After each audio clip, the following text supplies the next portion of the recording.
Olá, que bom ter a sua companhia de novo. Olha, a gente está entrando na última semana de outubro de 2025, né? É um momento ótimo para a gente dar aquela parada estratégica, analisar o cenário antes do nosso próximo aporte mensal de R$ 1.000.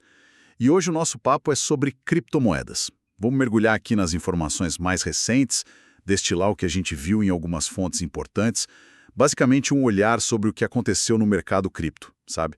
A volatilidade, a entrada de mais empresas, o que esperar para o futuro. Bom, vamos lá desempacotar isso. Começando talvez pela agitação recente, né? Teve aquele mini crash do Bitcoin e de outras moedas ali por volta do dia 10 de outubro, assustou um pouco. As análises que a gente viu apontam muito para a questão da alavancagem excessiva. Quer dizer, o pessoal usando dinheiro emprestado para operar, né? Principalmente naquelas plataformas offshore. E isso parece ter sido um gatilho forte. Falaram em quase 19 bilhões de dólares em liquidações forçadas. É muito dinheiro. Mostra o risco envolvido, né? E o que é fascinante, ou talvez preocupante, é como uma parte tão pequena do mercado, né? Esses futuros offshore, que representam menos de 2% do valor total do Bitcoin, acabam gerando a maior parte do volume de negociação, tipo mais de 70%. Isso cria uma volatilidade imensa, que acaba, sabe, confundindo quem está olhando para o longo prazo, para os fundamentos. Totalmente. E como é que está o Bitcoin agora? Pegando os dados mais recentes ali de 26 de outubro, o preço estava rondando 112 mil dólares. Mas, mesmo nesse nível alto, outubro de 2025 estava se mostrando meio ruim para o Bitcoin, contrariando a fama de ser um mês historicamente bom, né? O pior outubro em 7 anos, segundo algumas fontes. A queda acumulada naqueles 7 dias até 26 de outubro era de quase 13%. Foi uma correção considerável. Exato. E essa performance mais fraca, ela não veio do nada, né? As análises conectam isso a várias coisas. Tensões comerciais pelo mundo, aquele shutdown do governo americano que estava se estendendo, e preocupações com bancos regionais lá nos Estados Unidos também. E, claro, o próprio mercado cripto se ajustando, reduzindo essa alavancagem toda que a gente comentou. Um ponto interessante que foi observado é que o Bitcoin pareceu se descolar um pouco de outros ativos. Enquanto o ouro e algumas ações até se recuperaram um pouco, o Bitcoin seguiu meio que na sua própria trajetória ali. Entendi. Mas, olhando além dessa turbulência do dia a dia, tem um movimento forte acontecendo nos bastidores, que é o interesse institucional, né? Vi um estudo interessante da Ripple que dizia que o número de empresas colocando Bitcoin no balanço quase triplicou em 2025 comparado com 2024. Parece que buscam mesmo essa ideia de reserva de valor digital, sabe? Uma alternativa para as moedas normais e também para mostrar que são inovadoras. Uhum. E essa percepção ganha força com análises importantes, como uma do Deutsche Bank. Eles consideram que o Bitcoin, junto com o ouro, podem vir a ser ativos de reserva para bancos centrais até 2030. Os argumentos são fortes. Escassez garantida por código, liquidez cada vez maior e não ter aquele risco de contrapartes, de depender de um intermediário.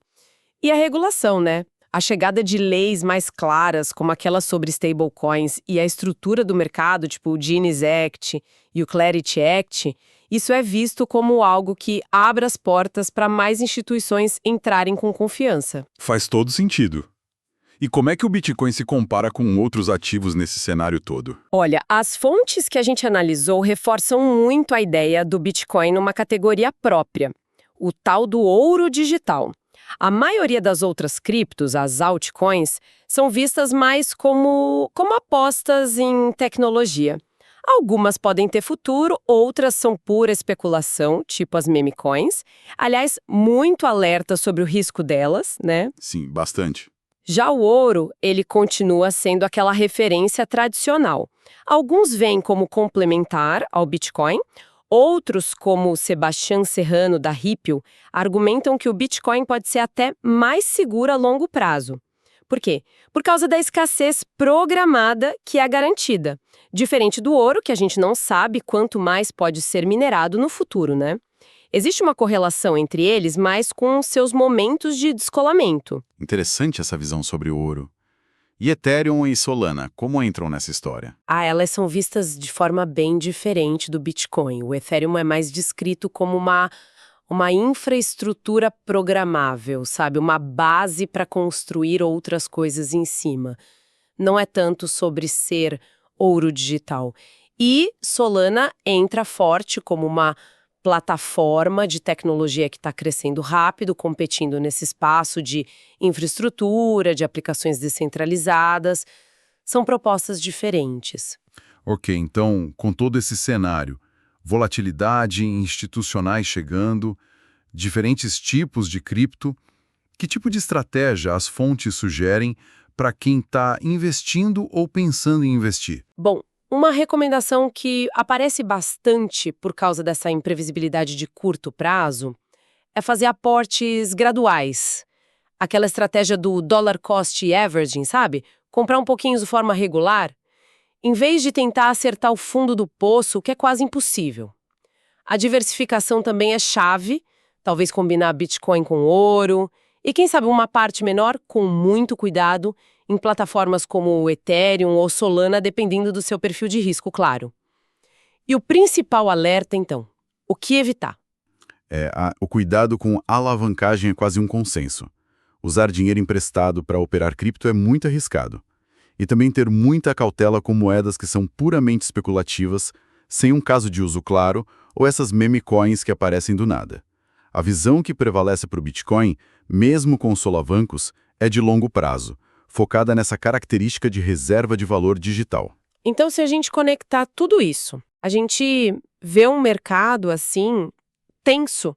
De um lado, essa volatilidade de curto prazo, muito puxada por especulação, por alavancagem. Do outro, uma tese de longo prazo que está ganhando força, com mais empresas e talvez até bancos centrais olhando para o Bitcoin como reserva de valor. O Bitcoin parece se consolidar nesse papel de ouro digital. Ethereum e Solana têm seu valor, mas é mais tecnológico, de infraestrutura. O ouro continua sendo o porto seguro tradicional. A recomendação que fica implícita nas fontes não é compre esse ativo X que vai ser o mais rentável. É mais sobre a estratégia. Vá aos poucos, diversifique de acordo com o seu perfil e, acima de tudo, fuja da alavancagem e da especulação pura. Fica então uma provocação para o nosso ouvinte pensar, né? No mundo cada vez mais digital, onde se busca ativos que são escassos e descentralizados, como será o portfólio ideal do futuro? Como equilibrar a tradição do ouro com essa inovação toda do Bitcoin e das outras tecnologias blockchain que não param de surgir? É isso por hoje, pessoal. Um abraço e até a próxima, investidores do futuro.